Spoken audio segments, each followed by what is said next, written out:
বাবা দেখ তো ফোনটার কি হয়েছে, কথা শোনা যায় না। স্পিকার চলে গেছে মা, সমস্যা নেই, আজকে অফিস থেকে আসার সময় স্মার্টফোন 20,000 টাকা নিয়ে আসতো, রাখতেছিলাম। 20,000 টাকা দিয়ে কি করবা? আমার সঙ্গে বললাম না যে ফোন কিনে নিব। অনলাইনে কিছু জিনিস অর্ডার। বাবা তোর মার টেলিফোনটা এনেছিস?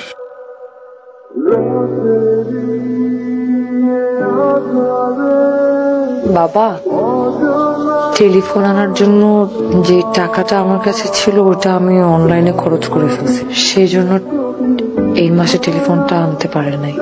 নেক্সট মাসের বেতন থেকে কিনে দিবে বলছে। মা, আপনি ততদিন চাইলে আমার ফোনটা ইউজ করতে পারেন। সমস্যা নাই।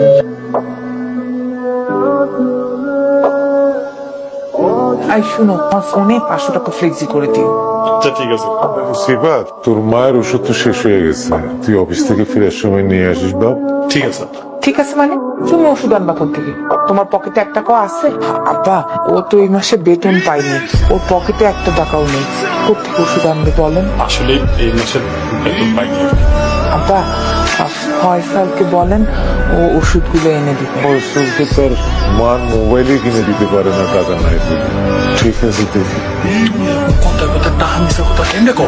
আজব একটা ভুন্দা লোক, একটা কথা না বললে সংসারে আয় উন্নতি হয়। যাও অফিস যাও। এই ওষুধগুলো আছে কাকা, কতদিনের দেবো? 15 দিনের দিকেই শুনবো। আচ্ছা।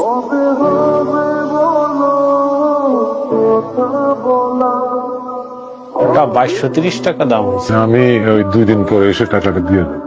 কাকা আমাদের এখানে তো বাকি দেই না। আমি তো এই 4 নম্বর গুলিতেই থাকি, আমি নিজে এসে দিয়ে যাবো, কোনো অসুবিধা নাই। আপনার আমি চিনি কাকা, কিন্তু মালিকের খুব প্রেশার, আমাদের বাকি দেওয়া নিষেধ। দিন পরে দিয়ে দেবো, তুই চিন্তা কর। আচ্ছা ঠিক আছে। তুমি কে বাবা?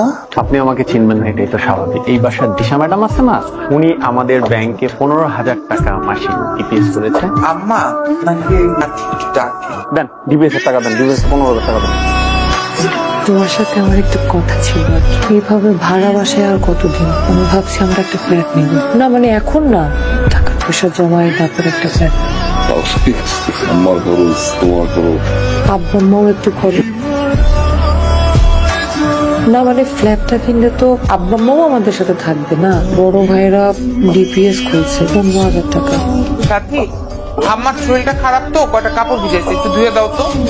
ভাবি, আমার তো আসলে একটু হাতে ব্যথা। মিথ্যা কথা বলো কেন? এই তো তুমি মোবাইল টিপতেছিলা, মোবাইল টেপার সময় হাত ব্যথা করে না? না সাথী নিচ্ছে কি হয়েছে বলো? কিচ্ছু হয় নাই। শোনো, আমি আর 1 মুহূর্ত এই বাড়িতে থাকবো না। এই মুহূর্তে তুমি আমাকে নিয়ে বের হয়ে যাবা। এই বাসায় থাকবো না মানে কি হয়েছে? আমরা আর এই বাসায় থাকবো না। 2 দিনের মেয়ে আসতে পারলো না, আমার মুখে মুখে তর্ক করে। এখান থেকে সরে গেলে আমাদের জন্য ভালো। এই একটা চান্স পাইছি, চলো আমরা বের হয়ে যাই। বাসায় কিছু হয়েছে? সংসারটা তো অনেক বড় হয়েছে, ওদের মধ্যে মানুষজনও বাড়ছে। আমি তাই সিদ্ধান্ত নিয়েছি, আমি আপনার বৌমারে নিয়ে আলাদা হতে চাই। কি বলতেছো তুমি এগুলো? তো মানুষ ঘরে কোথায়?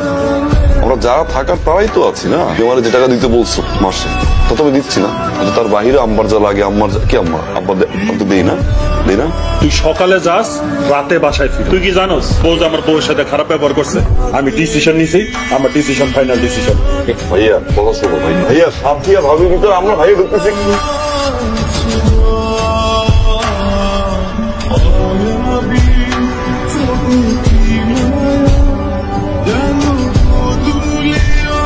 সবই তো বুঝলাম, আপনি এই অবস্থায় চাকরি করতে পারবেন? পারুম স্যার। আপনার বয়স হয়েছে, এই শরীর নিয়ে সিকিউরিটি গার্ডের চাকরি 8 ঘন্টা দাঁড়ায় থাকতে হবে। প্রথম হয়তো একটু কষ্ট, এবং তারপরে অভ্যাস হয়ে যাবে। চাকরিটা আসলে আমার খুব দরকার। আপনার কি ছেলে মেয়ে নাই? আছে স্যার, আমার 2 ছেলে। আপনার ছেলে মেয়ে থাকলে আপনি চাকরি করতে আসবেন কেন? আসলে আমার ছেলেরা যে চাকরি করে তাতে ওদের সংসার চালাইতে তো কষ্ট হয়ে যায়।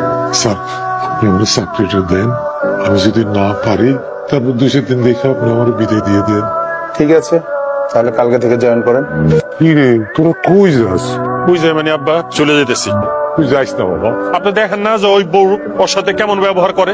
এইভাবে কি এই বাসাতে থাকা যায় না? আমি এই বাসাতে থাকবো না আব্বা, আমি গেলাম।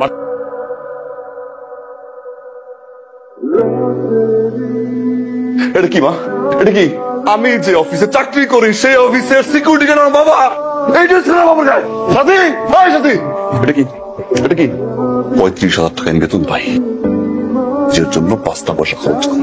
আমার বড় ভাই চলে যাওয়ার পর আমি বলছি বাসার খরচ লাগুক, মায়ের ওষুধ লাগুক, আব্বার চিকিৎসা লাগুক, সব খরচ আমি দেখবো। আম্মা বলছিলাম আমি বাবার গায়ে সিকিউরিটি ড্রেস। আমার বাবার গায়ে সিকিউরিটি ড্রেস কেন? আমার অফিসের গেটে আমার বাবা সিকিউরিটি গার্ডের ড্রেস পরে স্যালুট দেয়। ঘরের সব খরচের টাকা আমি তুলে নেই। হয়তো মার টাকা লাগবে, তা না হলে বাবার টাকা লাগবে, তোর মতো মেয়ের কাছে বলতে পারো না। আজকে থেকে তোমার ছেলে একটা ছেলেই থাকবে। আমি তোর বাপ, আমি এখনো মরি নাই। এই সংসারে যা কিছু হবে আমার সিদ্ধান্তই হবে। আমি অনেক বড় ভুল করে ফেলছি। আমি আপনার আর আমার অনেক অসম্মান করছি। আমাকে মাফ করে দেন, আপনারা মাফ করে দেন। আম্মা, আম্মা, আপনি আমার মাফ করে দেন। সন্তান ভুল করলে বাবা মার উচিত মাফ করে দেওয়া। আমাকে মাফ করে দাও, আমি বুঝি নাই। আমার তো বড় আপ্পা নিজের বাবা